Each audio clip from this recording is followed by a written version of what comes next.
Welcome to This Is Truly News. Welcome, welcome, welcome. Don't do that. How about this? Welcome, welcome, welcome, welcome. Really don't do that. I'm like the welcome wagon. Get it? Wagon my tail for welcomes. Got it. Okay. Yeah. I'll just shut up here. No. Yeah, that'd be good. Try that part. There are bets now all over This Is Truly Land wondering, can he actually shut up? Can he? If anyone's got a book going, I'm going to take no. Anyway, if you're here, welcome. If you're new here, like, subscribe, and follow us. That'd be great. We'd really appreciate that because there are algorithm things that have to happen. That's also why you should comment wherever you find us because, makes us look good to whatever algo and or rhythm they're using. If you have a story that's kind of weird, odd, strange, or has an interesting take on something, or that you think, Scott could twist into something weird, send it off to titr@netradio.network. You were almost quiet there. Almost. I'm so proud of you. I tried. You did. That's probably the best you've done. This is True, Really News with Scott Combs and Tony Vercanis. All the news you're about to hear is true. Really? As far as you know. Ann says he can't even shut up in his sleep. That's not untrue. I know. That would make it true then. What? Okay. It's not untrue. Well, right. Here, let's try it simpler. That's true. I like untrue. Of course you do. I like distrue a little more, though. I like this untrue. What? It's been a year of weird, even gross controversies in the world of chess. Remember the guy with the beads up? Yes. Don't. And now this. Everyone remembers it. The International Chess Federation. There are people in the world now that can't get it out of their head. Well, luckily, this guy got it out of his butt. The International Chess Federation fined a player, although it did cost him because he happened to do it in a bathtub of a hotel. Yeah. International Chess Federation fined a player 100 euros, about $111, for wearing sports shoes during a tournament in Uzbekistan. Wait a minute. You can't wear like Nikes or New Balance? What's the deal? We're going to go through the story and it will become clear. Bet not, but go ahead. They made her change them before continuing play. The offender is Dutch player Anna Maya Kazarian. I think I pronounced that right. You're of Dutch lineage, is that correct? Sure. Wasn't that a famous? Wasn't Eli? No, that was Kazan. Sorry. Yeah, that's true. Ilya. She expressed incredulity. I can't even spell incredulity, much less say it. And in a YouTube video as well, she displayed the canvas Burberry sneakers gifted to her by her sister. She said the way she was Burberry? Burberry. That's the brand? Yeah. Hmm. She said she was treated by Federation officials that made her feel like a criminal. Well, more like a crook. The Federation known as, she was Dutch, so it may have been mistranslated. The Federation known as FIDE encourages... It made her feel like an animal cracker. You don't know you're Dutch, do you? The Federation known as FIDE encourages players to dress up for tournament play. And the 23-year-old Kazarian says she thought she was doing just that by wearing the fancy sneakers. As a post at Sportskita notes, there's some confusion over FIDE's dress code. Sneakers are okay, but sports shoes are not. Is that clear? Mm-hmm. Nobody seems to be able to explain the distinction. Thank God Pavel Tregubov, FIDE's technical delegate at the tournament, says the Federation will try to clear up the confusion and revise the dress code. She felt like a criminal. Sorry for that. And I'll loosen the handcuffs. They have to put the ankle chains on her too because they were shoes. Yeah, exactly. Now I got to look up Burberry because there are a couple of kids at church. Yeah.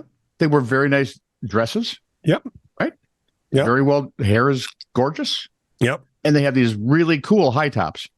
All right. I'm good with that. Problem here would be nothing. Thank you. Okay, I've finally come to the end of Michelle's stories. It's only taken 58 weeks. And for all I know, even we thought it might take 58, but we kept it down to 58. Yeah. Although even as we speak, she's probably finding more. Yeah. No. A plague of rats is creating havoc in Karumba, Queensland, Australia. Coastal town. In this case, I think it's Caramba. That'd be Caramba. Caramba. But that'd be more Spanish. Anyway, hordes of rodents. How do you say Spanish in Dutch? Spanish. Nice. I don't know. I don't even know how to say Spanish in English. I mean, come on. Where was I? Karumba, Queensland. Hordes of rodents, we call them rats, are chewing on electrical wires and otherwise eating everything in its path. Because, let's be honest, they do. The rats do. And that's not enough. They're also washing up dead in massive numbers, creating a lovely beach bouquet. You know, if you can get to them soon enough, you can send them to the Super Deer restaurant in China because they serve 35 varieties of rat. And they have many of them if they could. You know, but then you got to pick out the fresh ones, and who's going to go through that? I wonder if they shave the rat before they cook it.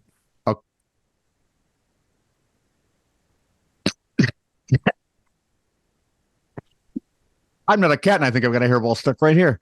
Carpentaria Shire Council Mayor Jack Bawden said the stench is quite bad. Well, he told NPR that, so it must be hideous. Yeah, right. But if coastal winds prevail, it is still livable. You got to have the breeze, or you're going to die. The rural town isn't alone. Other parts of Western Queensland are also enduring the plague of native long-haired rats, whose population exploded. I mean, at least give them a haircut before you cook them. Exactly. At least trim. The population exploded after copious rainfall boosted plant vegetation across the hundreds of miles in the inland outback. Weird.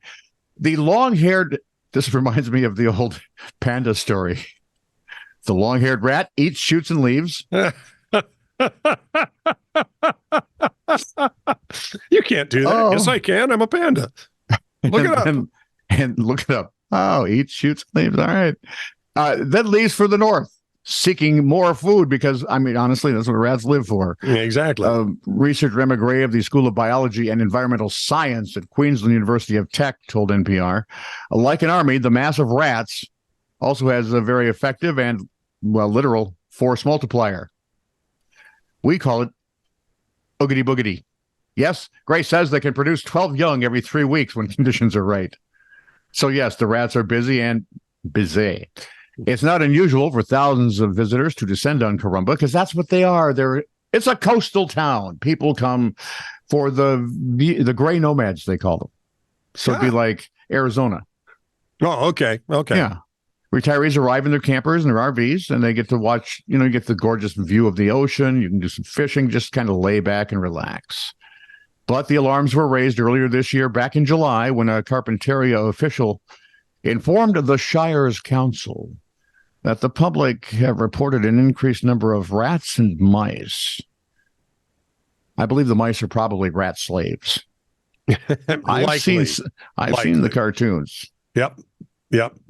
I've seen The Great Mouse Detective. I know how that works. We need to get Splinter out there to take care of a few things. The council considered Splinter's... Yeah, the council considered creating a fact sheet about the meeting minutes dubbed a rat plague. According to resident John Jensen, they come in waves. They also almost seem trained and organized. I mean, they're in numbers, mate, and they swim around in the rivers like little puppy dogs. By the way, don't send your puppy dogs out there because you never know. And everywhere they go, what do rats do? They eat everything in sight. They eat, and when he said, Jensen goes, they're hangry. They've swum a long way. They've come across land a long way, and they're eating anything and everything they can get their little tiny paws on. Rats destroyed a car by attacking its wiring at Derek Lord's rental business in Normanton, which is near Karumba. The rodents were so bold, he said, they broke into a duck cage and stole the eggs. So it's more of a rat gang, I'm thinking. Those rat bastards. You can't even, had to be done. You can't even escape them out of the water. Rats have been scampering up anchor chains of charter and fishing boats. One commercial fisherman is been seeing at least 100 rats a night on his boat. Now, if you picture Queensland topography with a river system that twists its way to the northern coast, Yep. it funnels the rodents towards the shore. And, I mean, whether they're championship swimmers, so if they're dead or alive, hordes of them get to Corumba, which is a fishing and port community. And it's always lovely to have so many rats when you're living off tourism. Right. According to Mayor Bodden, the rats hit the Norman River and just start swimming where the tide and currents take their huge numbers. Being hardy little buggers, a good number of them reach Corumba. Once they've arrived, there's little anyone can do to curtail the plague. Traps have been set up, said the mayor. But in the face of such multitudes, the measure really is just a token gesture. Was it a futile?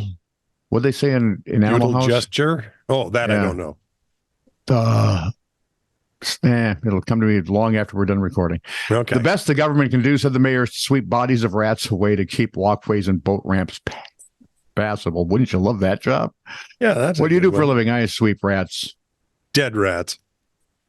Yeah, if I could find a live one, I let him go. Animal control ranger Phil Grieve has been collecting dead rats by the 100. That's how many they can fit in into a disposal bag. 100 rats fit into a disposal bag. He said, first day I got 18. Not rats, 18 bags.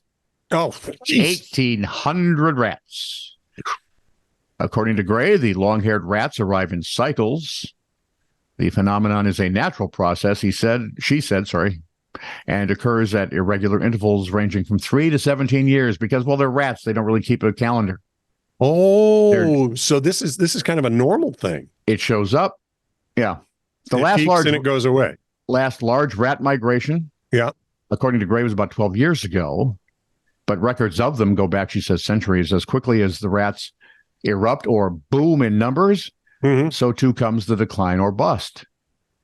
Well, I would think any rat predators would do very well for a while. The decline is linked to several factors. Yep.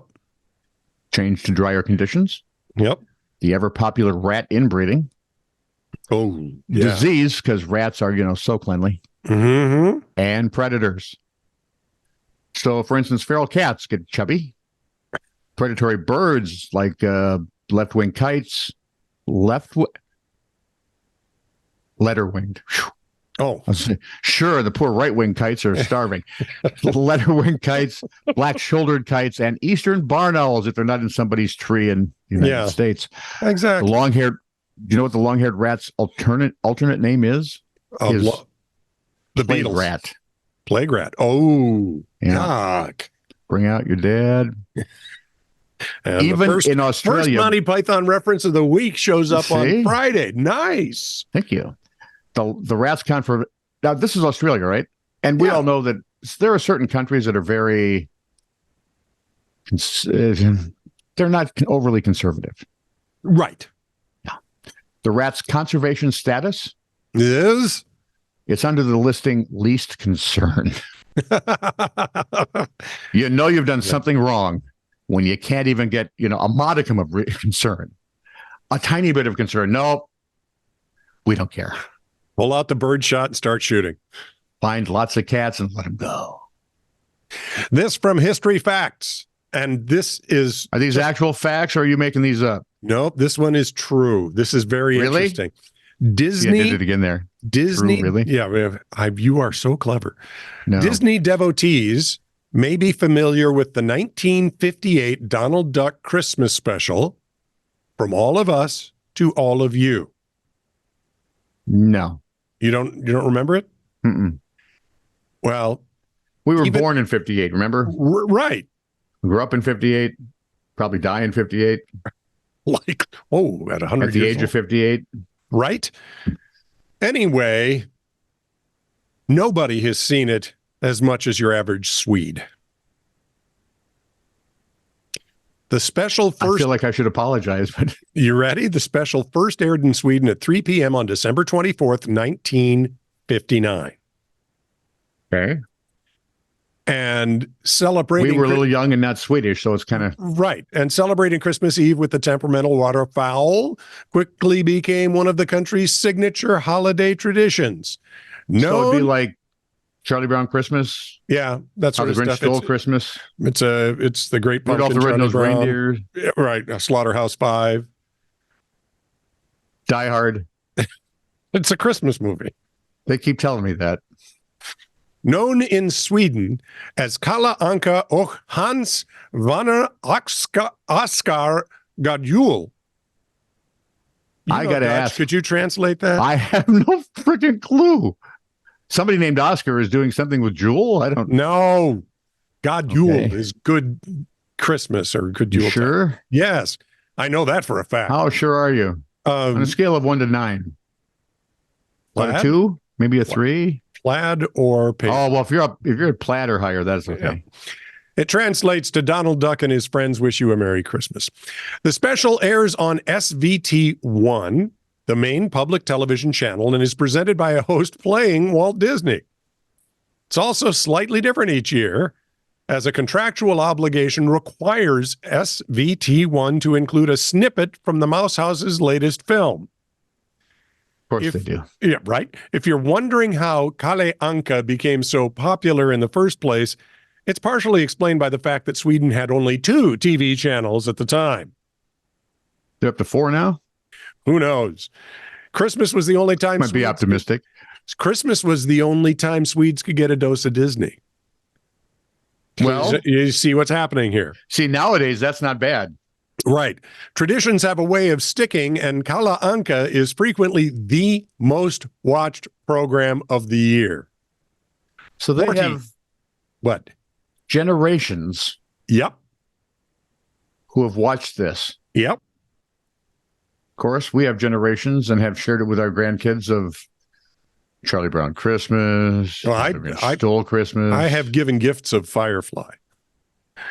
And that's not not even a on the Christmas movie. I know, No. but I watch it about every year. Although if Die Hard's a Christmas movie, maybe Maybe Who knows? Firefly should be a it Christmas might movie. would be better than 40% of the country tunes in during an average year. In 1997, more than half the population did. They also tend to do, What happened in '97? I don't know. I can't think. Was there some kind of I don't know plague? Maybe. They also tend to do so sans distractions. In Sorry? 2016, cell phone data usage dropped by 28% while the show was on. No second screen. I like them Kalanaktas or Alakak. Kanker. Hang on. Either way, I'm amazed. I don't know how you say that in Dutch. I think it's I'm amazed. That's painful and looks more French. Drop your rifle, say goodnight, Gracie. Good night, Gracie. Boy. This is true, really news. Send email to TITR@netradio.network.